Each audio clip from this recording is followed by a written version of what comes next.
So we have a response from Donald Trump about this news story that broke over the weekend. And this is the story a lot of people are thinking is the reason why the TikTok feed was all screwed up. They were trying to bury this.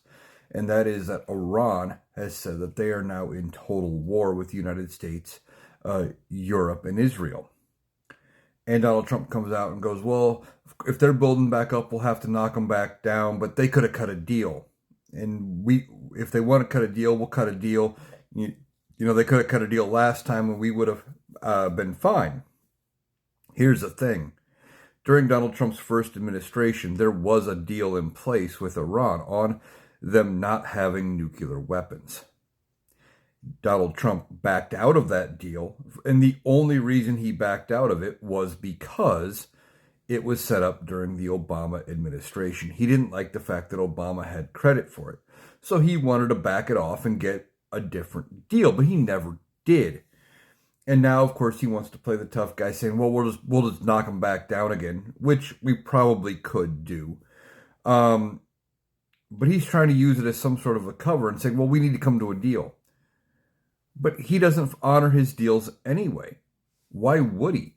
Or why would Iran or any country deal with Donald Trump? Look at what he did with the U.S.-Mexico-Canada agreement.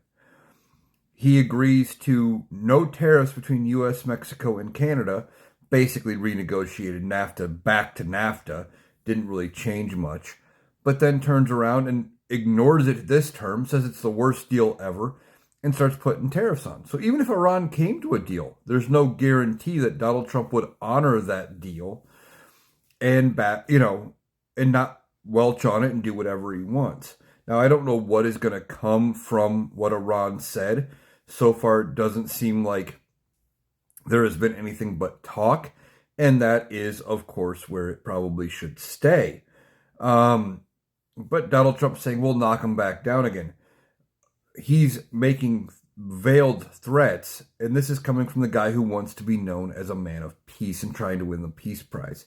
Now, I realize if we get attacked, that's an entirely different story as far as, defending ourselves, etc. But he's out here saying that they need to come to a deal when we had a deal under his administration, and he walked away from it.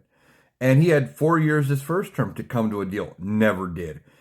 And why are we still dealing with this when it should never have been an issue when there already was a deal in place?